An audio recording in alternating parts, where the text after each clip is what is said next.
In schools, we were taught algebra, grammar, and history, but no one taught us actually how to handle your emotions. Why do we overthink? Why do we get triggered? And how to deal with the anger or the anxiety. We were never taught that. So here, emotional intelligence helps. What does NLP? How does NLP helps? What is NLP first of all? NLP is neuro linguistic programming, and NLP helps you to rewire how you think, then how you feel, and how you ultimately respond. NLP actually helps you to uninstall the old programs which you no longer require, and it helps you to install new empowering habits. सो जो हमारा childhood trauma है वो कहीं ना कहीं हमारे future को या जो हमारी प्रेजेंट लाइफ है डज इट इफेक्ट इट?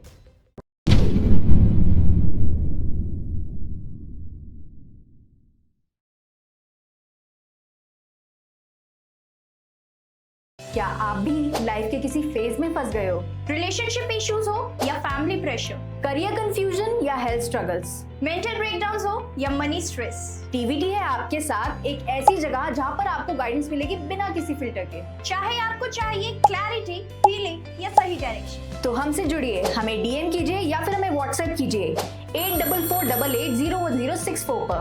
आप रेडी हो तो जुड़िए टीवीटी के साथ, जहां आपको मिलेगा हर सवाल का सच्चा जवाब। TVT, real talks, real help, real you. Hello and welcome once again at TVT. You all liked our previous videos and I hope you will like this one as much as you liked our previous ones. Because this is full of your comments. You asked about emotional burnout, about emotional intelligence. So you will get all your answers over here. Today we are joined by Alisha Gupta ji, who is an NLP expert and emotional freedom coach. So let's dive. Hello ma'am, we welcome you in our TVT platform and thank you so much for giving your auspicious time to us. Thank you, Kanika, for inviting me on this TVT podcast episode. Hello, everyone. I'm Alisha V. Gupta, an emotional wellness coach. Right now, I'm working and helping out people dealing with anxiety and stress and overthinking through the combination of NLP techniques and other coaching techniques. So, Alisha ma'am, firstly, we want to know about your journey. How did you decide to become an emotional freedom coach? Okay. Actually, a few years back, I have, had certain health issues which were I was not able to get relief from. I tried everything, allopathic treatments, different pathies, but I wasn't getting relief. So I actually then came across a person who told me that this could be a psychosomatic condition, which means that your mind is affecting your body, your thoughts are affecting your body. And then I digged in deeper, I looked in for help. And then I came across few self-development courses in which I got to know that how does your thinking, how does your thoughts impact your body and how can you work on them. So as I did that, I healed myself. And then similarly, I've at the same time, I found my purpose of the life in it, that it would, I would love to contribute and help out people who are into similar conditions, facing similar things in which they are not getting relief from. So I took it as a mission of my life to help out others. Ma'am, we have seen that the students of the school doesn't teach us the emotional intelligence, and that's why the students also doesn't get to know about emotional intelligence. So what are some basic skills that you want to tell us through our platform कि emotional intelligence के लिए ये skills से होनी is necessary or a basic necessity? See, what are emotions? Emotions are energy in motion. And I always believe that emotions, they are our friends. In schools, we were taught algebra, grammar, and history, but no one taught us actually how to handle your emotions. Why do we overthink? Why do we get triggered? And how to deal with the anger or the anxiety. We were never taught that. So here, emotional intelligence helps. One of the very simple yet very powerful hack is label your emotions. As you start to, label your emotions, as you bring your awareness to your emotions that yes, I am feeling angry or I am feeling anxious, your brain starts to calm down because it feels seen. And one more step, if you'll add to it, it will be again very powerful, that what could be the one thing I could be grateful for right now? This, gratitude is one of the highest emotional frequencies, which can transform your life magically.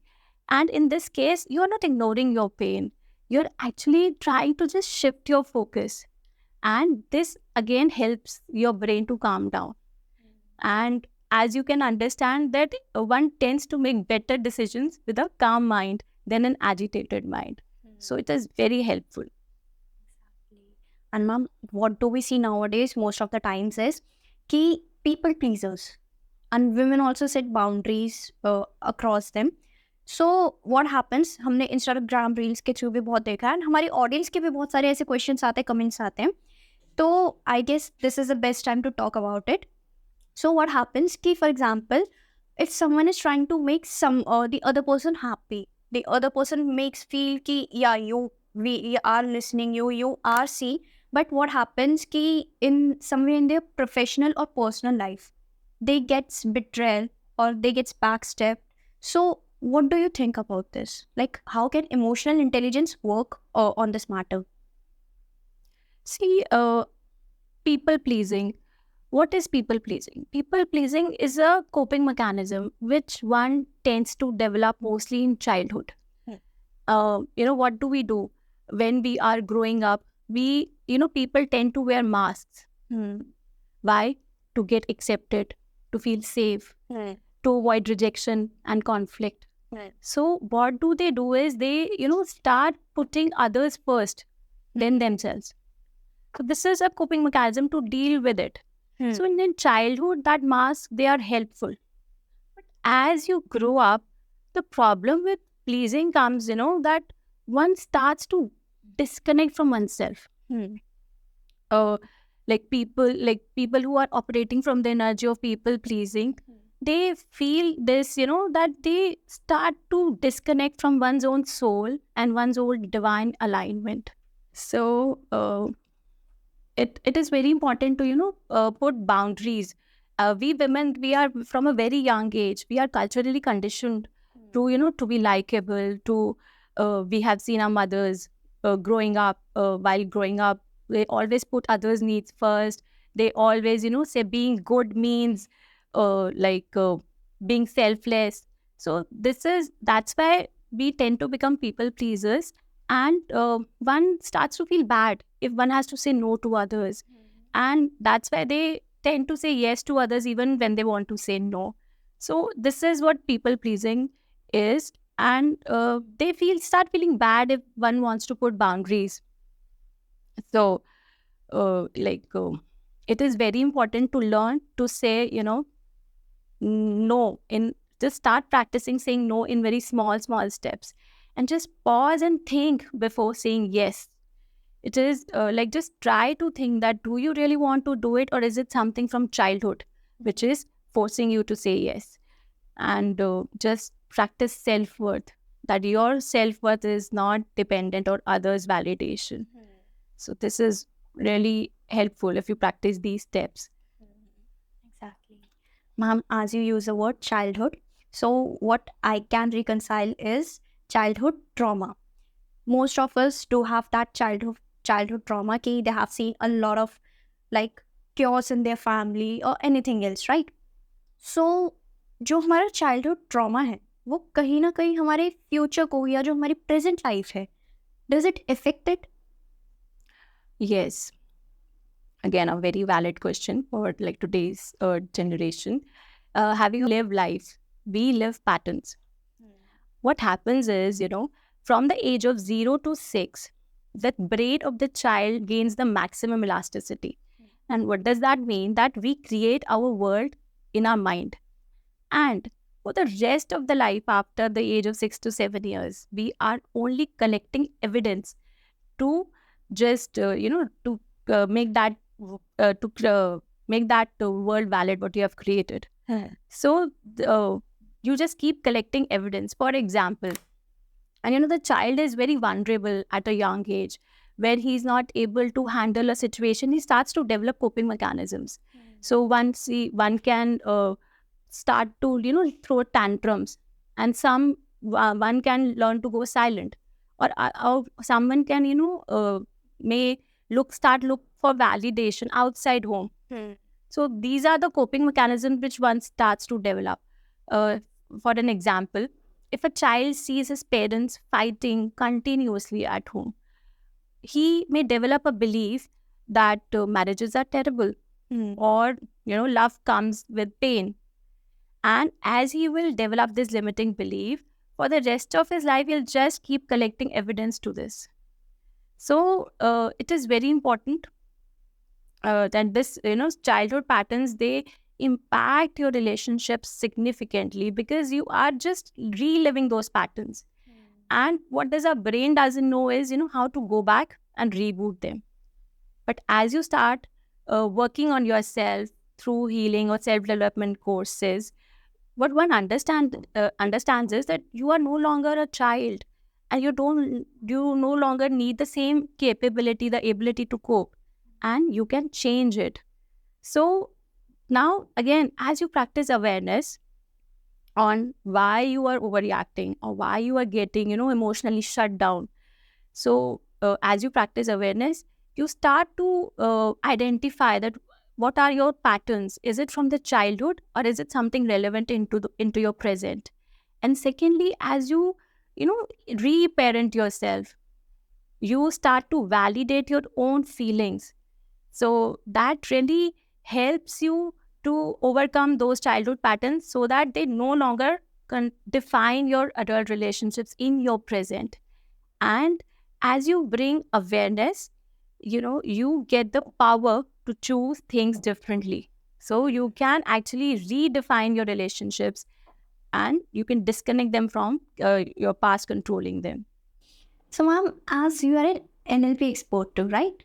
So, the NLP healing does rewire our brain.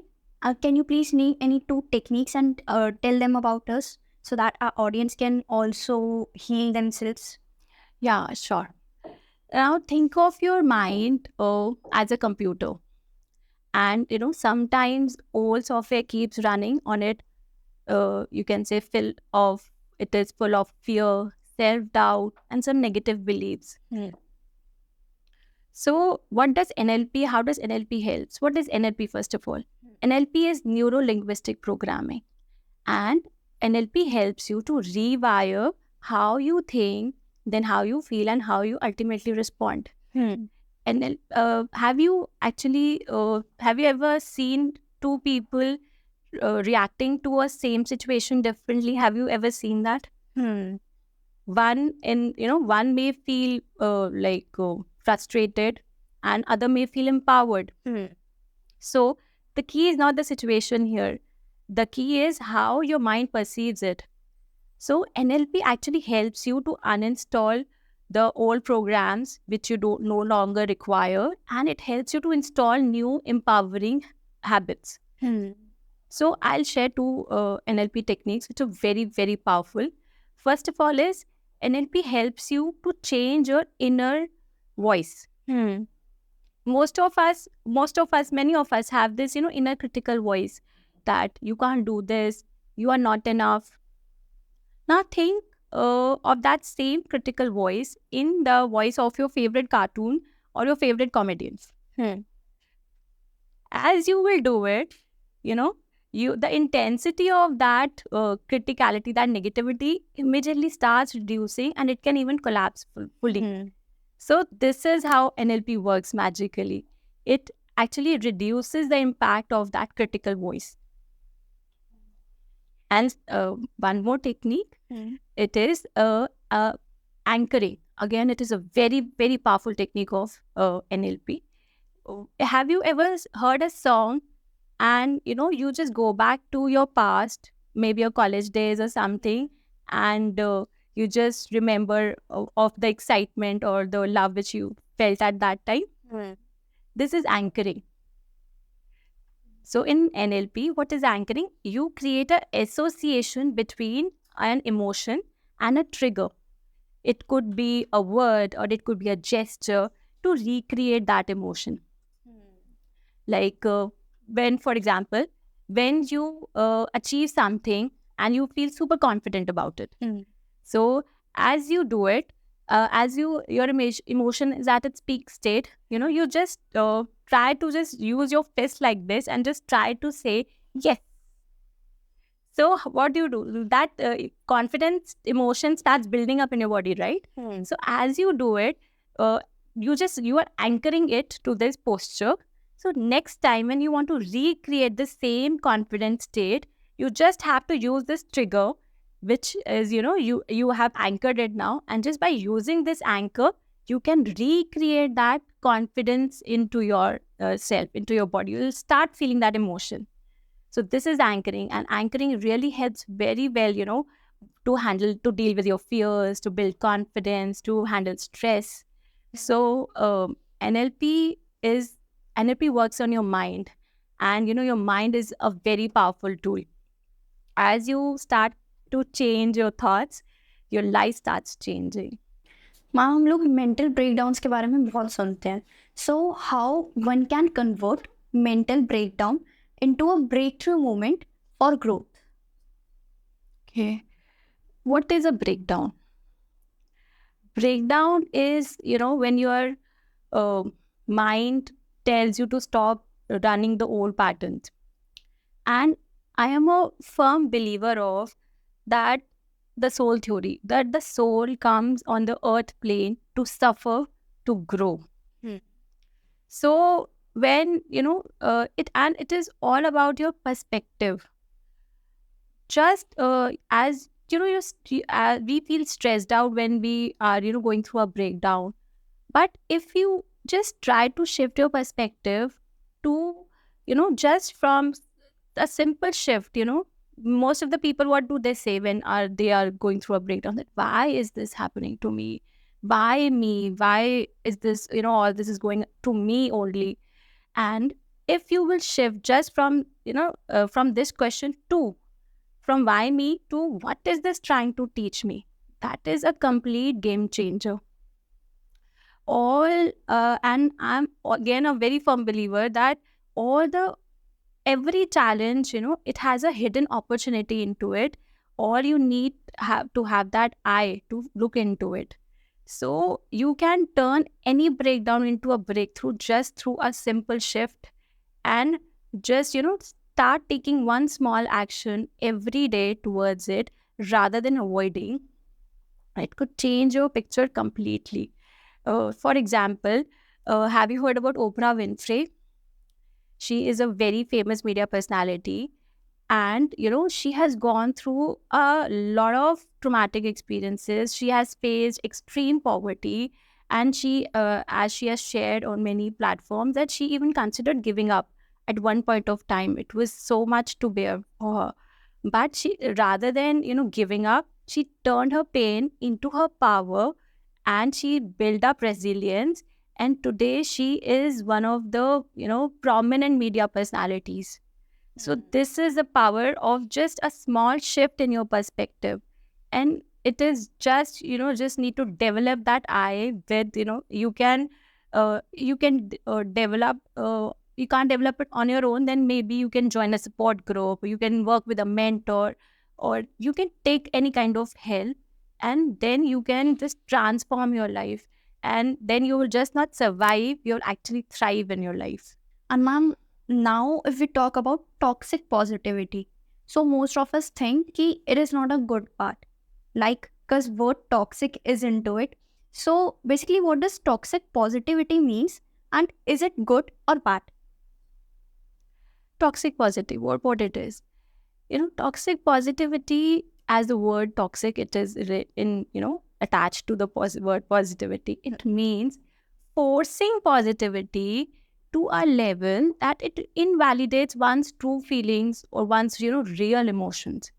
People, when people, they are in pain or they're anxious, so other people tell them to think about happy thoughts. They tell them that don't think negative, stay positive, positive vibes only, and don't cry, be strong.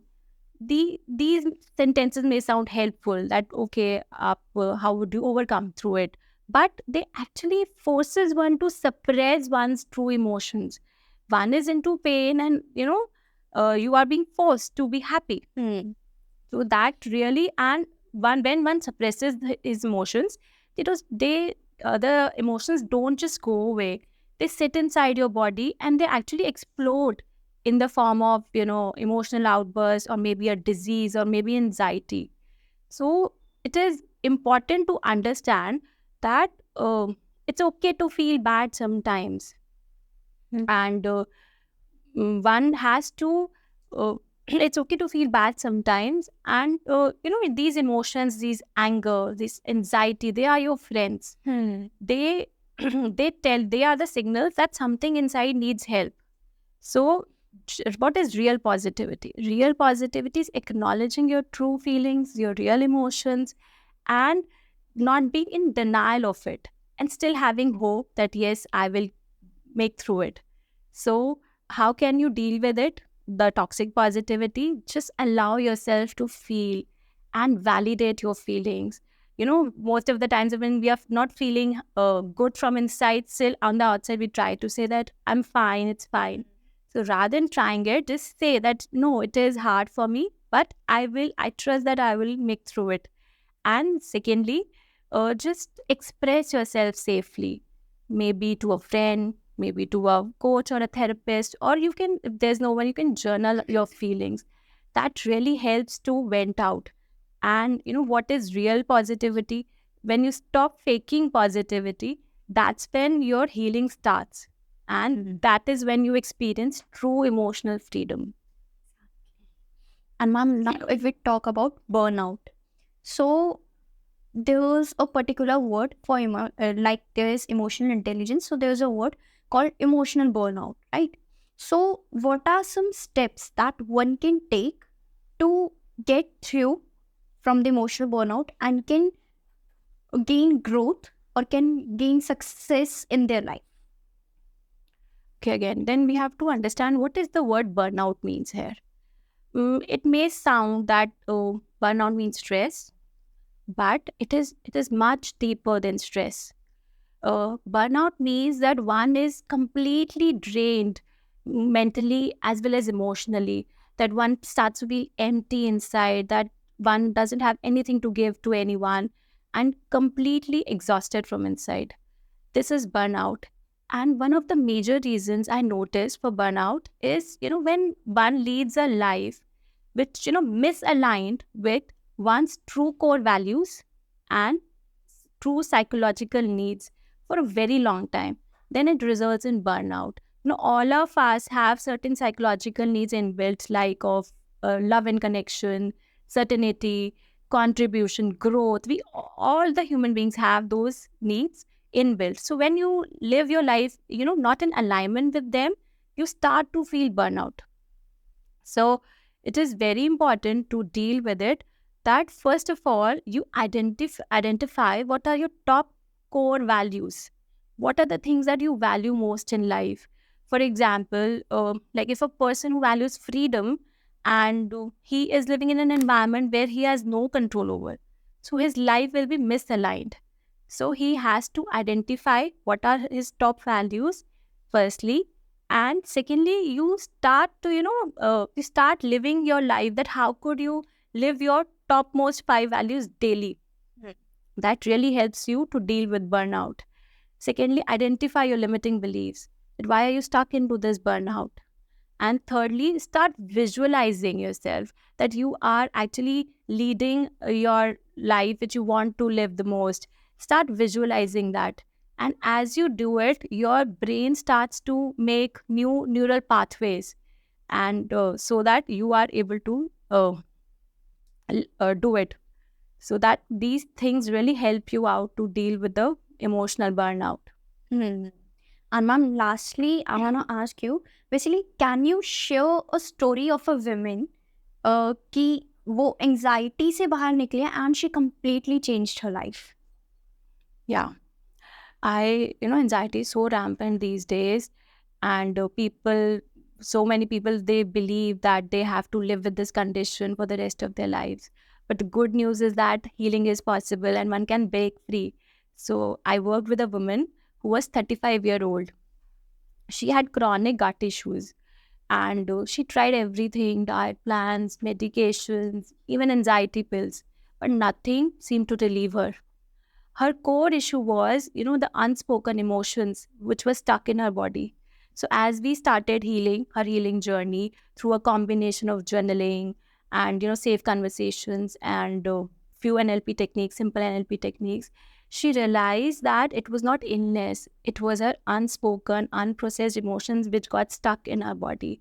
And through the healing journey, within a few months, she started feeling, better. Her health improved, her relationships improved.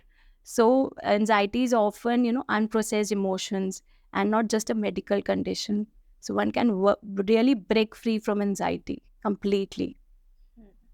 Thank you everyone for watching this video. If you have any doubts or any queries, you can contact the number shared on the screen.